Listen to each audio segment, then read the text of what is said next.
the heart of Jerusalem. So excited to be a part of this beautiful gathering of neshamas.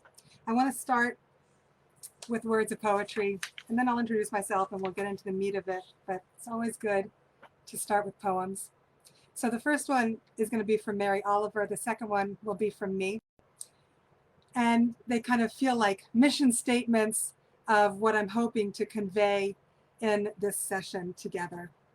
So this is Mary Oliver. I have refused to live locked in the orderly house of reasons and proofs.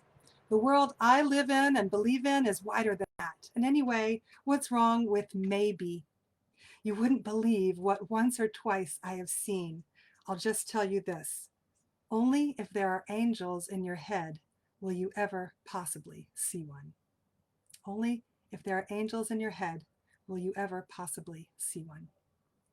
Thank you, Mary Oliver. This next one is mine. It's called To Be a Dreamer.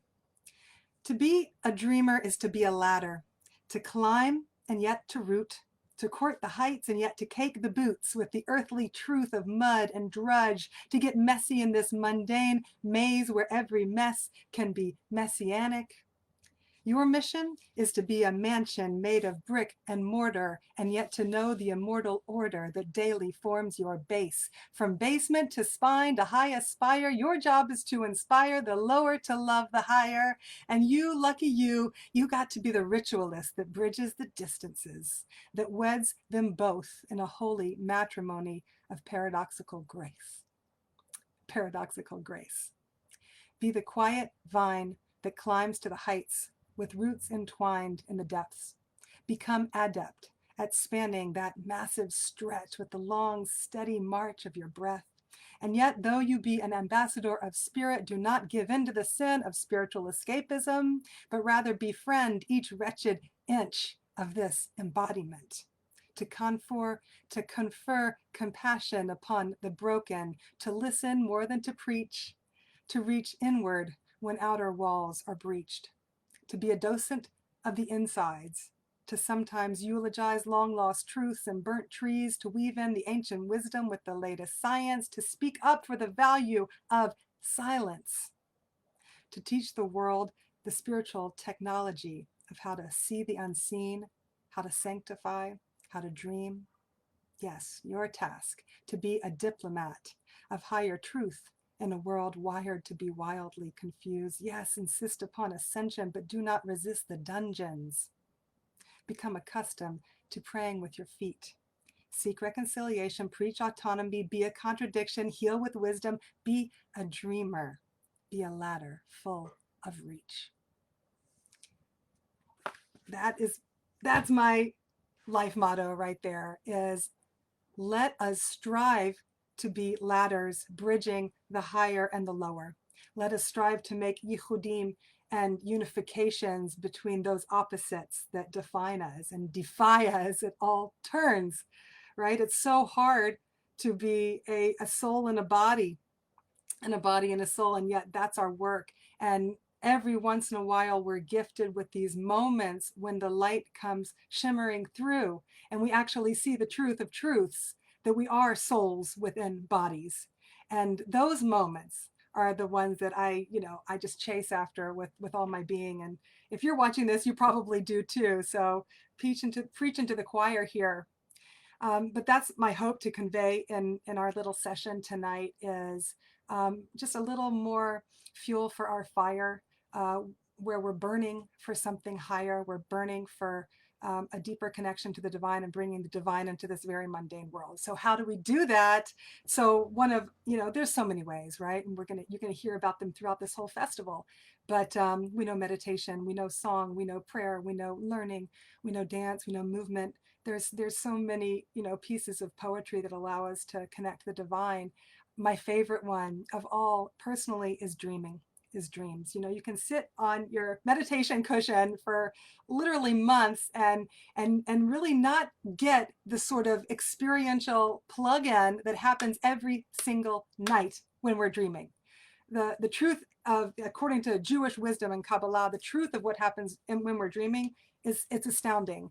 And once we know that truth, and we're going to look at the sources, once we know that the kind of truth of what's going on every single night, I think that it's hard not to take our dreaming and our sleeping really deeply seriously. So I'm going to begin.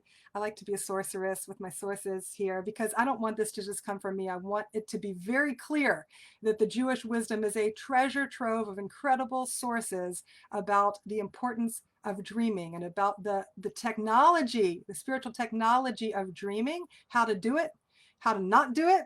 And that we have this gift in our tradition, and like, let's use it and let's plumb it. And unfortunately, so often it's not talked about in Sunday school or in the weekly sermon, at the shul. So I think, the dreamers among us really have to get loud, get really boisterous about the importance of this for the sake, everybody's sake, for the sake of the globe. Okay, so that's my soapbox. Let's go to the Ramchal. Okay, Moshe Chaim Luzzatto, early 1700s, incredible mystic. The books that he wrote were basically downloaded from a Magid, from a spiritual teacher that didn't exist in this world. So we turn to Derech Hashem. I'm going to read it all in English. God decreed that the bond between body and divine soul should be loosened every night while we sleep. The portions of the soul, right, there's 5 portions of the soul, so all the upper 4 portions of the soul, from Ruach and up, all rise above and sever from the body. Only the lowest level of the soul, the Nefesh, remains during sleep with the animal soul and the body. The freed portions of the soul can move about in the spiritual realms and associate with spiritual beings as angels who oversee natural phenomena. Some angels associated with prophecy, and also shadim, God forbid, depending on a variety of factors. Okay, so what's he saying here? So we know that we have 5 levels to our soul, the Naran Chai, and the Nefesh, lowest level, stays in our body when we're sleeping, but the rest of those 4 levels travels around and can receive and interact with angels, also demons. We don't want those, God forbid, but that's also part of this landscape, this spiritual landscape. To continue, when the higher levels perceive something, they can transmit it step by step until it reaches the animal soul. The imagination is then stimulated and forms images in its normal manner, that being a dream, and it can be true or false or blurred. But a person can receive information about their future if God decrees it. This is revealed to the soul, the neshama, by one of God's servants. An angel can show you a predictive dream about what will happen if it's God's will. Then this is translated down to the nefesh, visualized by the faculty of imagination. Dreams can arise either from the imagination or from the stimulation of soul neshama. Okay, so this is our foundation teaching about the mechanics of what goes on when we're dreaming at night. And there's just so much to unpack here. But one of the reasons I'll go ahead and launch into this aspect of what I want to share. One of the reasons I'm so excited about sharing this material is because thank God, I've been gifted in my life, and probably you have too. I've been gifted in my life with dreams where I was able to interact with and receive messages and receive guidance and receive, prophetic visions or predictive visions from angels. And so for me, grew up as this sort of not religious little Jewish girl in Memphis, Tennessee. And all I knew was that, I would have these strange dreams. And sometimes they would come true. Like I dreamt about when my grandfather was going to die and exactly who was going to be there at the funeral. I had bigger dreams than that as a child. If you guys remember the Lockerbie plane crash, right? So this plane crash that occurred, I was like 14 years old, and there was a plane that was flying from London to New York, and it was hijacked and blew up. And I had a perfectly clear dream about it. And I woke up at the next, I popped up from the dream and ran to my parents' television set and turned it on and saw my dream on on the TV screen.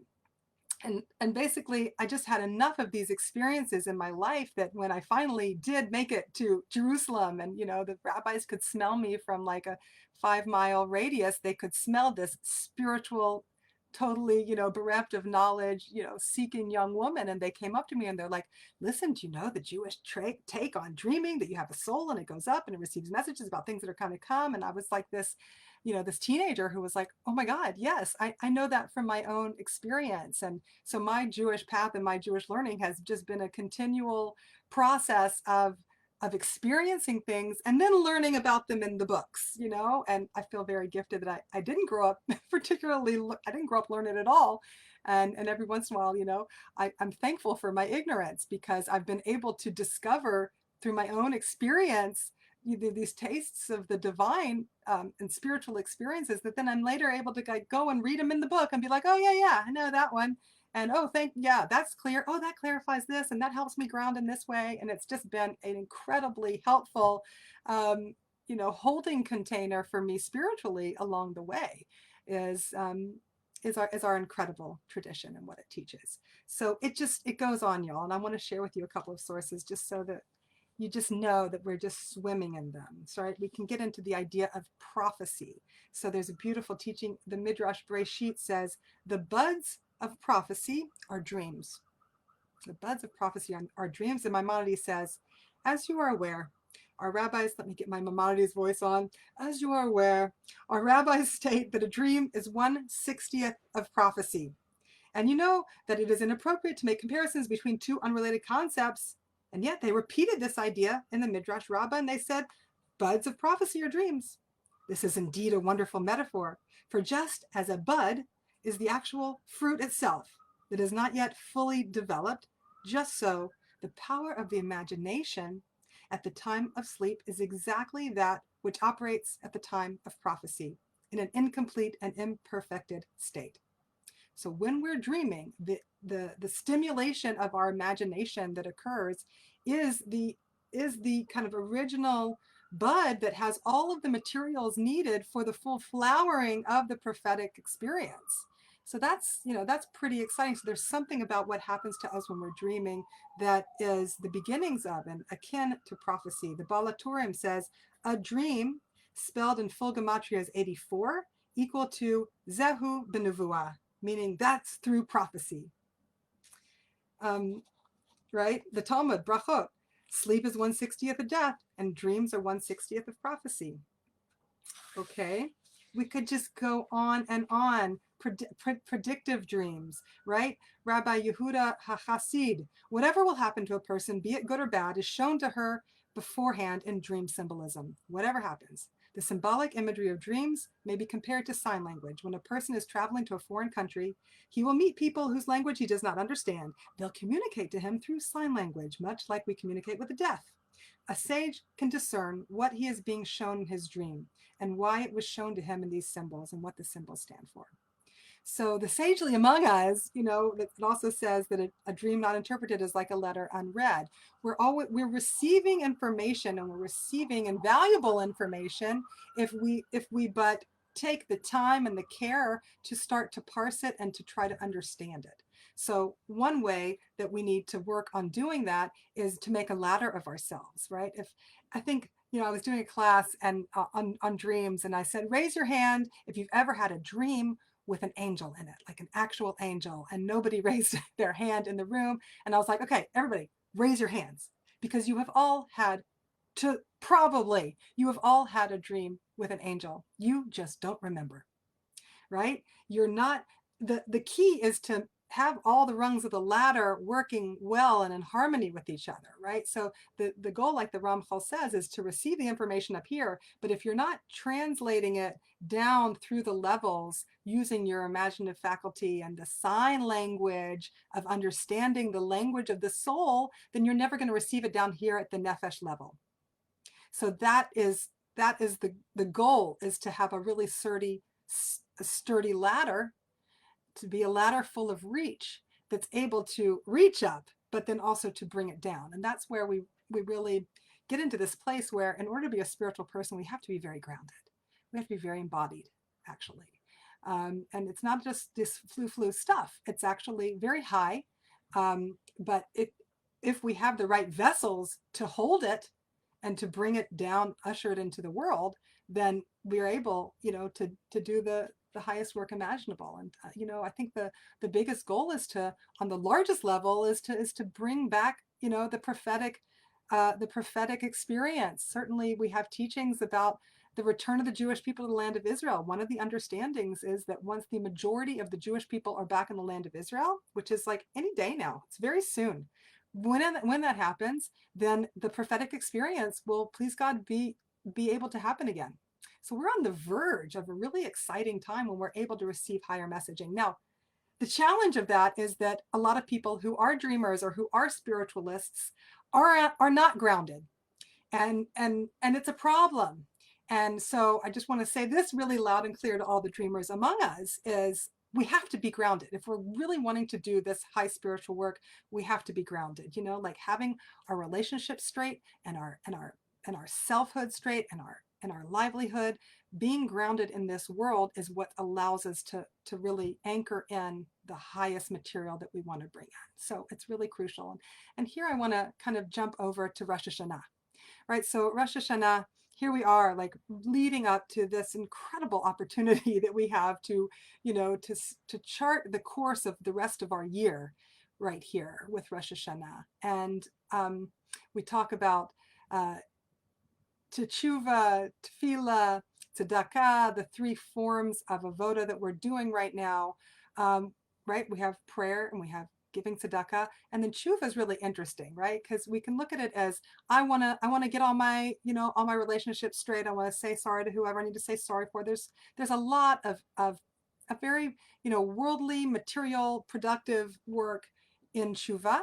There's also a lot of beautiful psychological work in tshuva, and then the spiritual work. An aspect of the spiritual work that I want to offer of what tshuva is about is getting to the roots, right? Because if I'm acting out in some way that I'm kind of needing to rectify, if I'm just going to go and kind of clip off the some of the branches up here about my negative acting outs, that's never really going to get to the roots of why I'm acting that way and why I won't act that way in the future. I think the deepest goal of tshuva is that we really are able to somehow access the roots of why we're acting in the negative ways that we are. And oftentimes, my friends, just like a tree, you cannot see the roots. The roots of our actions and our misactions are deep and hidden. They're in the unconscious. And that makes it hard to get to the roots. They're under the surface. And we're visual. Our senses don't usually sense what we can't sense. It's right. It's complicated. So what dreams offer us is an invaluable peek into our unconscious material, that which normally we cannot access or see. That's what unconscious means. There's subconscious, which means there's my conscious level of what I'm aware of. Subconscious means things that I'm just not thinking about at that time or what I'm just not aware of. But unconscious means that which I really can't even access so easily, totally unconscious. So most of our material, just like a mighty tree has its mighty, mighty roots underneath. So most of our material is way deep down there in the roots. And the beauty of dreaming is that it gives us just easy, fast access to it. Just like I said, you can sit for months on your meditation cushion, or you can just take your dreams seriously. And at night, you're taken to the highest level of your soul and to the deepest level of your roots.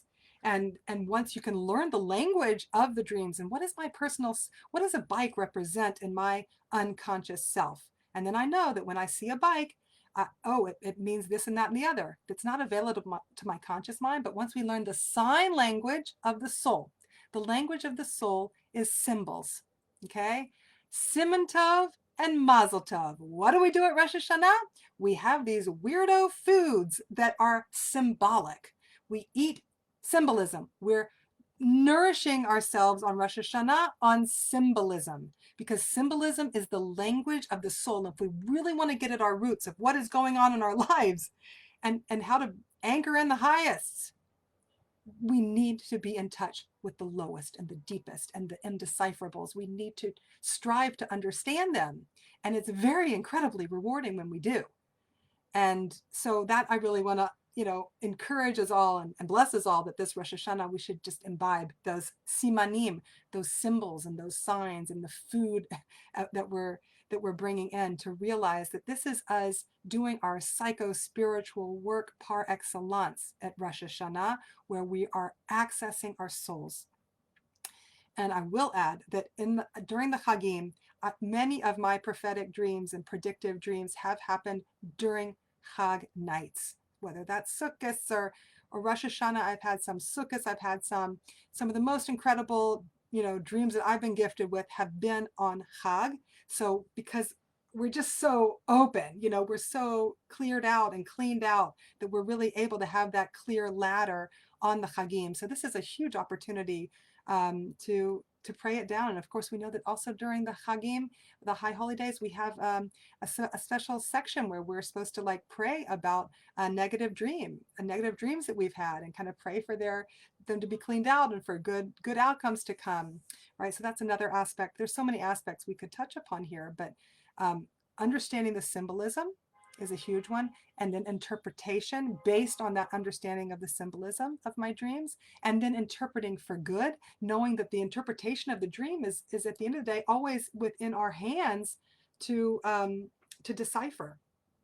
I'll say this, one of my other predictive dreams that was so incredible that really did explicitly involve angels was the 50th year anniversary of the state of Israel, Yom Ha'atzmaut, and I was here in Israel for my first time living in the land of Israel. And on Yom Ha'atzmaut night, I had this really intense dream where I'm taken by two angels out to a field with others who were also brought for the same purpose. And the angels tell us, look and see what you're about to behold. This is going to happen as a form of punishment for the Jewish people.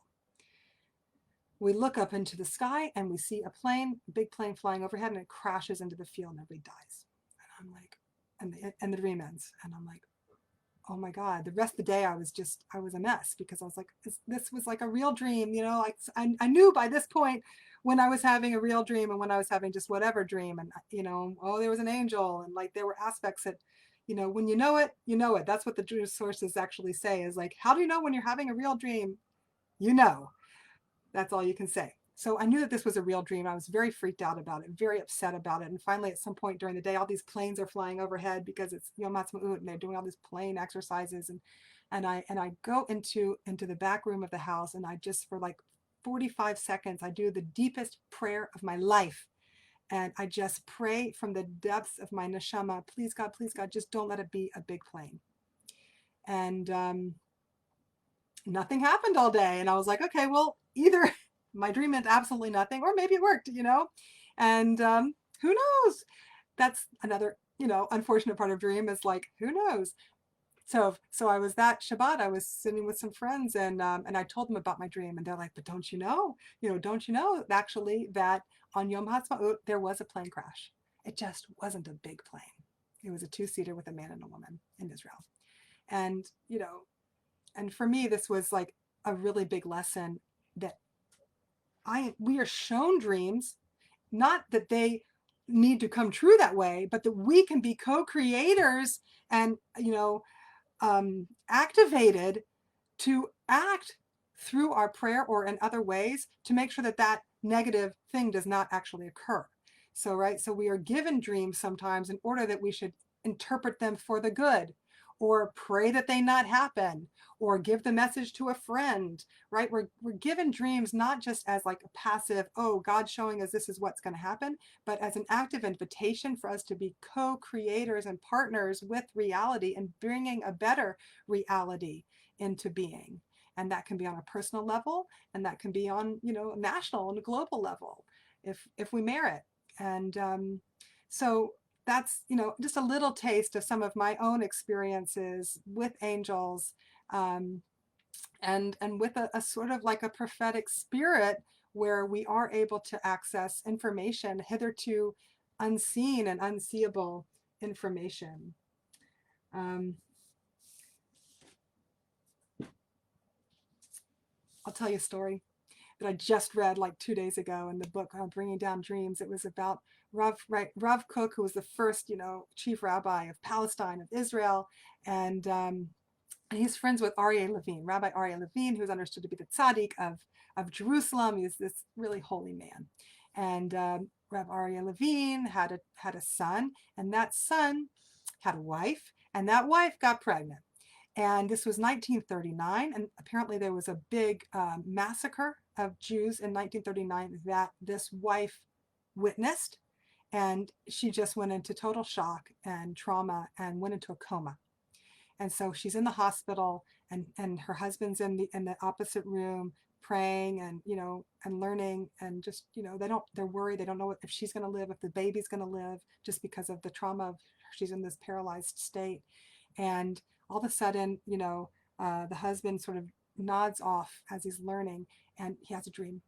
And in the dream, the Rav Kook, who had died 3 months earlier, Rav Kook appeared to him in the dream and says, "Don't worry, the baby's going to be fine. Your wife's going to be fine, and invite me to the bris." Okay, this is the dream.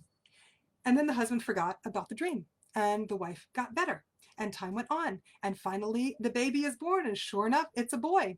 And they do need to go to a Brit Milah. And so the morning of the Brit Milah, an old Jewish man in Jerusalem runs into the hall where they're holding the bris.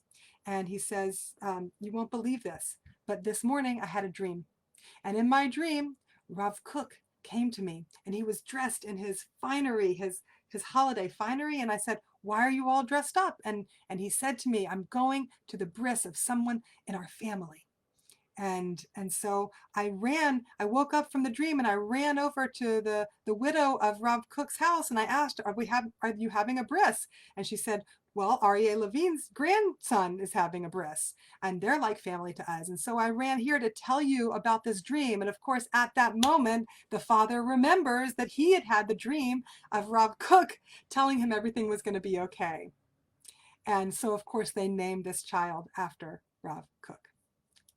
And it's one of these beautiful stories, and our tradition has thousands upon thousands of them, but a story where the mythic and the mystic and the unbelievable and the fairy tale and the angelic all can come together to not just bring light and beauty and poetry to our lives, but can really align us to our highest mission here in this world, which is to be a ladder full of reach, which is to bring the heights all the way down to the depths, and to allow in the incredible light of the divine that is king. The truth of the matter is, in our world, we're blinded to the majesty of the divine that is working in mysterious ways that are beyond our normal comprehension. But when we're dreaming, then we can access that incredible treasure trove of information. And I bless us to be able to do that. Thank you so much for joining me here. L'chaim, l'chaim.